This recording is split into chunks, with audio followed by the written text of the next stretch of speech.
Part 1. The pain of living in the future. You spend your days worrying about the future, believing that your anxiety is about what might happen. But what if the future has nothing to do with it? What if the real cause of your anxiety is happening right under your nose, right now? If you are exhausted from fighting an army of imaginary ghosts, you have found the path to peace. This is not about managing your future. It is about liberating your present. Subscribe to The Hidden Voice, and let us, together, dismantle the great illusion that fuels all anxiety. Let's begin by acknowledging the profound and exhausting pain of living in a hypothetical future. Your body is here, sitting in a chair, drinking a coffee. But your mind is in next week's meeting, rehearsing what you will say. It is in next month's bills, worrying about how you will pay them. It is in next year's health report, catastrophizing about what it might find. You live in a state of constant mental rehearsal for a drama that may never happen. Your mind is a tireless screenwriter, and its favorite genre is horror. It crafts vivid, detailed, and terrifying stories about what could go wrong, and it forces you to watch them, on a loop, all day long. And the result is a state of perpetual, low-grade dread. You feel like you are constantly bracing for an impact that never comes. Your muscles are tense, your breath is shallow, your nervous system is simmering in a chemical bath of stress hormones. This is the exhaustion of fighting ghosts. You are at war with an army of what-ifs. What if I fail? What if they leave me? What if I get sick? What if I'm not good enough? Each what-if is a phantom enemy, and yet you give it your real, precious, and finite life force. You are spending the solid gold of your present moment trying to buy insurance against a fictional future. And the ultimate pain of this is the paralysis. You become so consumed with predicting and controlling every possible outcome that you are too afraid to take any real action at all. You are a general, so obsessed with planning for 1,000 imaginary battles that you never actually leave the war room. And your one, real, beautiful, and unpredictable life is waiting for you, right outside the door. Part 2. The Great Inversion. Now we must perform a radical inversion of understanding. We must take the entire problem of anxiety and turn it inside out. You believe your anxiety is about the future. The great, liberating secret is that this is a complete illusion. Anxiety has nothing to do with the future. Anxiety is a 100% present moment experience. It is impossible to feel anxiety in the future. You can only ever feel it now. Let's break this down. The experience you call anxiety is composed of two, and only two, components, and both of them are happening right now. Component number 1, a physical sensation in your body, a tightness in your chest, a knot in your stomach, a buzzing energy in your limbs, a shallowing of your breath. This is a real, physiological event. And it is happening now. Component number 2, a thought about the future that you are fused with. A mental image of a catastrophic event. A sentence in your head that starts with, what if? This is a real, neurological event. And it is happening now. That's it. That is the entire anatomy of anxiety. A present moment sensation, and a present moment thought. The future is not touching you. The future is not harming you. The future is not even real yet. The only thing that is causing your suffering is your relationship with your own thoughts and your own physical sensations in this present moment. You are not afraid of the future. You are afraid of the thought about the future. You are not afraid of a future event. You are afraid of the sensation that the thought about the future is creating in your body, right now. This is the most empowering news you will ever receive. Because if the cause of your anxiety is not out there, in the infinite and uncontrollable future, but in here, in the finite and observable space of your own mind and body, then the point of power is not out there. It is in here. You do not have to fix or control the entire future to find peace. That is an impossible task. You only have to change your relationship with the thought and the sensation that are happening in your body, right now. The problem is not that you are living in a dangerous world. The problem is that you are living in a dangerous mind. And you, as the silent, witnessing presence, have the power to step out of that mind and back into the safety of this present moment. Part 3. The Anxiety Diagnosis. To make this inversion a lived reality, you must prove its truth to yourself. You must become the scientist of your own anxiety, diagnosing its true location not with theory, but with direct, felt experience. I invite you now to do a simple, diagnostic meditation. You can do this now, or the next time you feel the first stirrings of anxiety. Settle into your body. And I want you to call up a familiar worry. A thought about a future event that reliably triggers your anxiety. Just hold it gently in your mind. Now, as the feeling of anxiety begins to arise, your first and only instruction is this: drop the story. For just 30 seconds, let go of the mental movie, the what-if scenarios, the catastrophic images. Let the thought form dissolve, and bring 100% of your attention down into your physical body. Your only job is to investigate the raw, physical sensation of what you call anxiety. Become a connoisseur of this energy. Locate it. Where, precisely, is it in your body? Is it a tight band around your chest? A hollow, fluttering feeling in your stomach? A buzzing, electric energy in your hands and feet? A constriction in your throat? Be as precise as a doctor mapping a patient's pain. Now, investigate its qualities. Does it have a temperature? Is it hot? Cold? Does it have a texture? Is it sharp? Dull? Vibrating? Solid? Does it have a shape? Is it a ball? A knot? A swirling cloud? Stay with the raw, physical data. Resist the mind's urge to relabel it as anxiety, or to reconnect it to the story about the future. Just for this moment, it is not anxiety. It is simply a strong, vibrating energy in your chest. A cool, hollow sensation in your gut. And now, for the most important question of all. As you feel this pure, physical sensation, is it happening next week? Is it located in the future? No, of course not. It is here. It is now. It is a present moment. Physiological event. This is the great discovery. The feeling you are so afraid of is not in the future. It is in your body, right now. And the cause of that feeling is not the future. It is the thought that you were just thinking. The future event has no power over you. It is a ghost. The only thing with any real power is the thought you are believing, and the sensation you are resisting, in this very moment. This is where your freedom lies.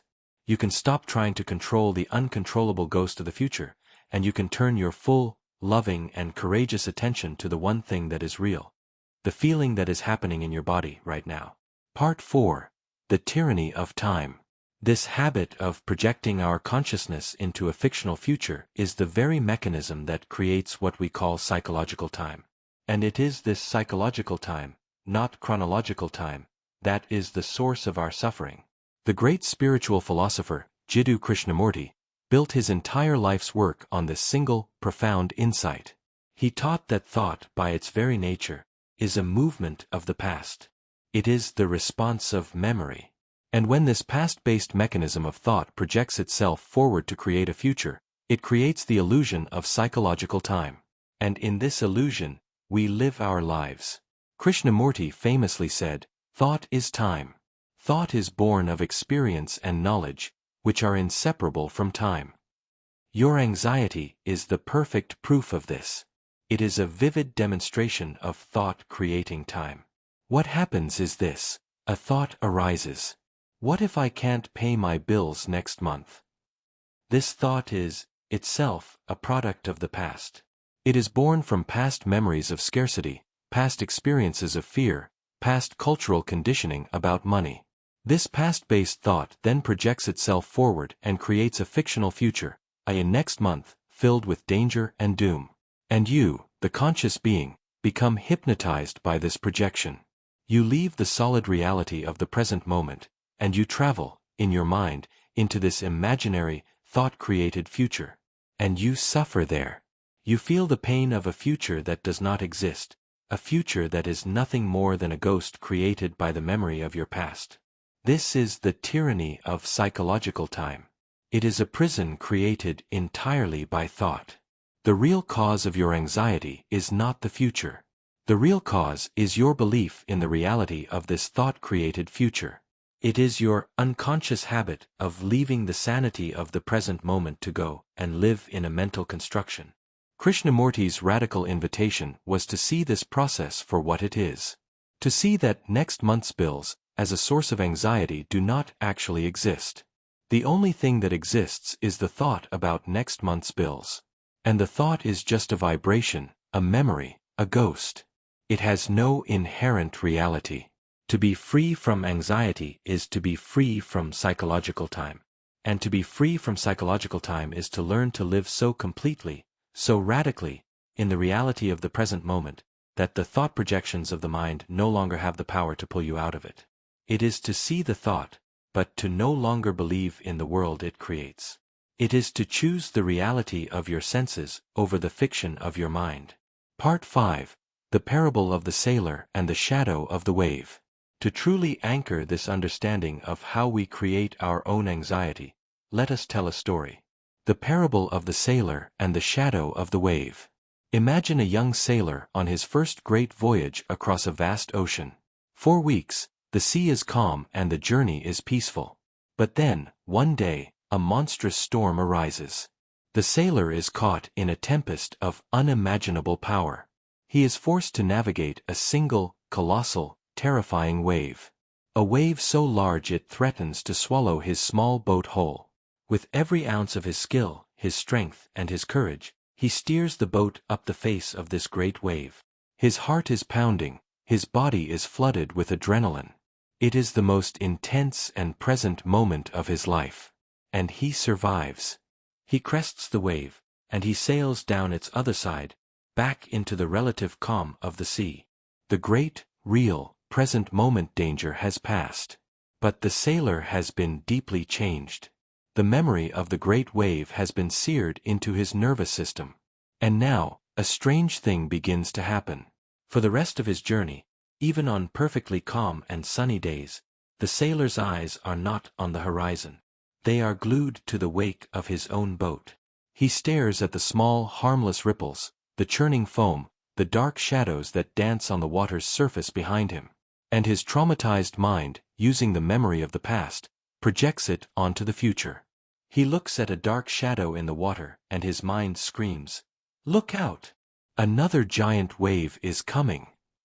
And his body, not knowing the difference between a real threat and an imagined one, reacts. His heart pounds. His hands sweat. He is flooded with the same cortisol and adrenaline as when he faced the real wave. He is suffering, deeply and profoundly, from a wave that exists only in his own mind. His anxiety is not about the future.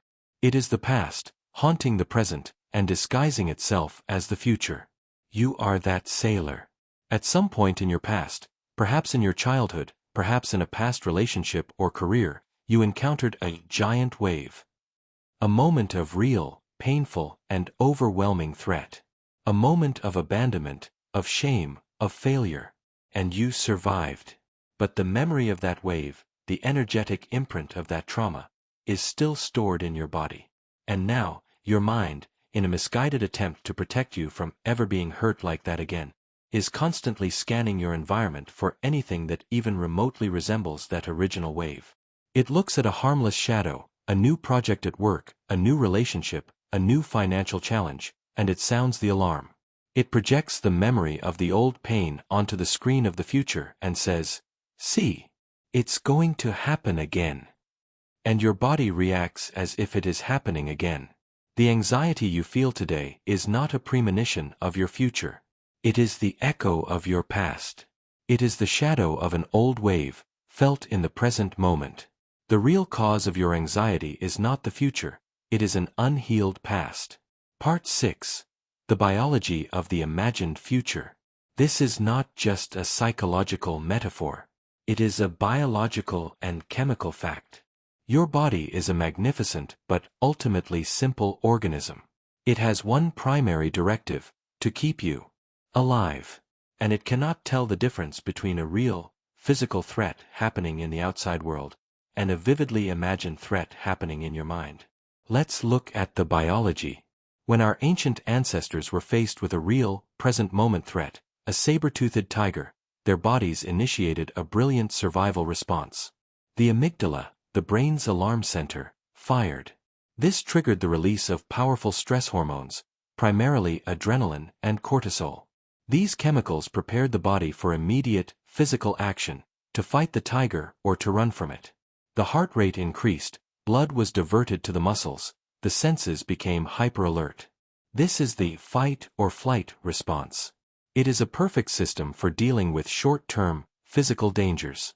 Now, fast forward to your life today. You are sitting at your desk and a thought arises: what if I can't pay my mortgage next month? In that instant, your brain does not say, "Oh, that's just a thought, a hypothetical projection about a future that doesn't exist yet." No. Because you believe the thought, because you fuse with it, your amygdala fires as if there is a real tiger in the room. And your body, in its loyal and ancient wisdom, prepares for battle. It floods your system with the exact same stress hormones. Your heart rate increases. Your muscles tense. Your digestion shuts down. You are, on a chemical and biological level, living in a future of fictional danger. The anxiety you feel is the physical sensation of your body being marinated in the chemistry of survival. And here is the crucial difference. When our ancestors defeated the tiger or escaped from it, the threat was over. The stress response would shut down, and the body would return to a state of rest and repair. But for you, the tiger of your future worry never goes away. The thought can be there all day long. And so, your body can be in a state of chronic, low-grade emergency response, 24 hours a day. You are constantly preparing for a fight that never happens. And this state of chronic stress is profoundly damaging to your physical and mental health. The real cause of your anxiety is this: you are using your own magnificent, creative, imaginative mind to create an imaginary future, and then you are using your own powerful, ancient biology to react to that imaginary future as if it were real. You are living the memory of a past trauma under the guise of a future worry.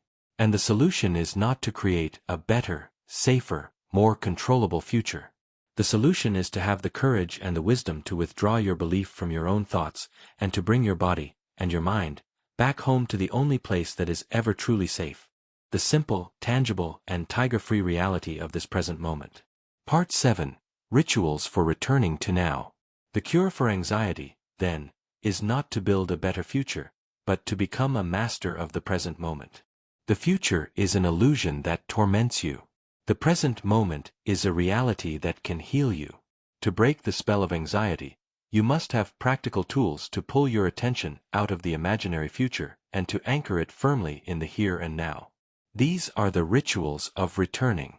The first ritual is a powerful, in-the-moment rescue technique called the 5-4-3-2-1 sensory anchor. This is your emergency brake for when your mind is spiraling into a future catastrophe. The moment you feel the anxiety rising, you will stop, and you will, either out loud or in your head, perform this simple exercise.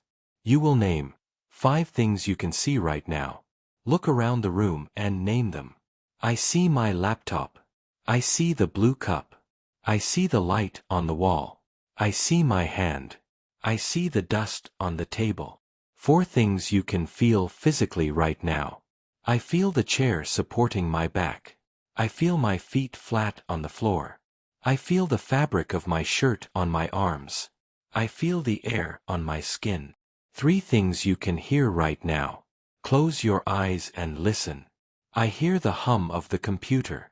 I hear a bird outside. I hear my own breathing. 2 things you can smell right now. I can smell my coffee. I can smell the scent of the old book on my desk. 1 thing you can taste right now. I can taste the lingering flavor of my tea. This exercise is not a distraction. It is an act of neurological redirection. It is impossible for your brain to be fully engaged in the abstract world of future worry and the concrete world of present moment sensory input at the same time. This simple practice forcibly pulls your awareness out of the illusion in your head and anchors it in the undeniable reality of your body. It is an instant rescue from the phantom world of anxiety. The second ritual is the practice of welcoming the energy. Your anxiety is made of two parts, the story and the physical energy in your body. We are taught to fight both. This ritual takes a radical, different approach. We are going to separate them, and we are going to welcome one of them. When you feel the familiar knot of anxiety in your stomach or your chest, your practice is to stop. Take a breath, and you will consciously drop the story, the what-if thought that is fueling the feeling. Let the story go, and then you will turn your full, compassionate, and curious attention to the raw, physical sensation of the energy itself. And instead of resisting it, you will say to it, internally, energy, I welcome you. You are allowed to be here. I am willing to feel you, without a story. Breathe into the sensation. Don't call it anxiety. Just feel it as pure, vibrating energy. What you will discover is that the physical energy itself is neutral. It is the story that makes it painful. By welcoming the energy while letting go of the story, you are performing a profound alchemy. You are separating the fuel, the emotion, from the fire, the thought. And the fire, without its fuel, quickly burns itself out. You are learning that you are not afraid of the future. You have just been afraid of the feelings in your own body. And you are discovering that you are strong enough to feel them. The third ritual is the simple, powerful question, is it true? This is a tool for dismantling the story itself. It is a practice of radical honesty, inspired by the work of Byron Katie. When the anxious thought arises in your mind, I am going to fail this presentation and I will be fired, your old habit is to believe it instantly. Your new practice is to meet the thought with a simple, honest inquiry. You will ask yourself, is it true? Is it true that you are going to fail? Do you know this with 100% absolute certainty? The honest answer is always no. Can I absolutely know that it's true? Again, the honest answer is no. This simple inquiry is not an affirmation. It is a gentle but powerful way to introduce doubt into the certainty of your own fear. It creates a space. It breaks the hypnotic spell of your own story.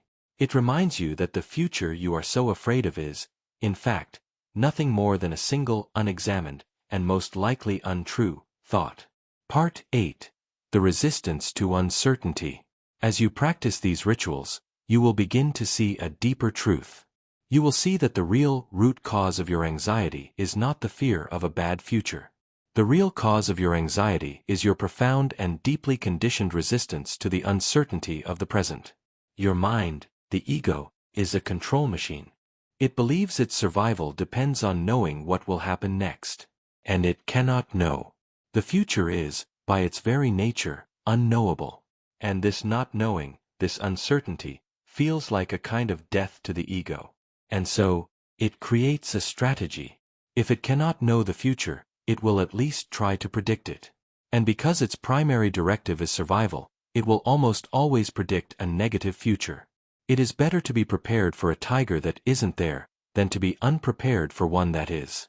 Your anxiety, your constant mental projection into the future, is not a flaw. It is a strategy. A misguided and painful strategy, but a strategy nonetheless. It is the ego's attempt to create a sense of certainty in a universe that is fundamentally uncertain. The great spiritual liberation is not found in achieving a certain future. It is found in becoming so profoundly and deeply comfortable with the uncertainty of the present moment that the mind's need to project a future simply relaxes. It is to find your safety not in knowing what will happen tomorrow, but in your unshakable trust that you have the capacity to meet whatever happens tomorrow, because you are fully present today. Peace is not a predictable future. Peace is a radical acceptance of an unpredictable future. The work is to increase your tolerance for the open, empty, and creative space of the unknown. To see not knowing not as a threat, but as a field of infinite possibility. To let go of your addiction to certainty, and to fall in love with the adventure of the mystery. When you are no longer at war with uncertainty, the mind no longer needs to create a fearful future. And in the absence of that creation, what is left is the simple, profound, and unshakable peace of the now. Muito bom. Chegamos a phase final desta exploração crucial da ansiedade.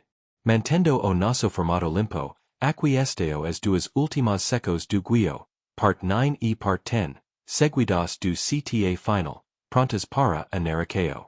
Part 9. The Great Inversion of Healing. And now we arrive at the Great Inversion of Healing. The final shift in strategy that will liberate you from the hamster wheel of anxiety. For your entire life, you have been trying to heal your anxiety by fixing the future. You have been trying to create a life so safe, so secure, so perfectly planned, that there would be nothing left to worry about. You have been trying to arrange all the furniture in the world in a way that would finally make you feel at peace. And you have discovered that this is an impossible and infinitely exhausting task. The epiphany, the great inversion, is this: anxiety can only be healed in the present. It is not a problem of planning, it is a problem of presence. The peace you are seeking is not waiting for you in a future where all your problems are solved. The peace you are seeking is waiting for you, right here, underneath the layer of your mental noise. You have been trying to use the future to heal the present. The real path is to use the present to heal your fear of the future. Every time you practice the rituals of returning, every time you anchor yourself in your senses, every time you welcome the physical energy of anxiety without a story, every time you question the truth of your fearful thoughts, you are performing this healing. You are proving to your nervous system, on a biological level, that it is safe to be here, now.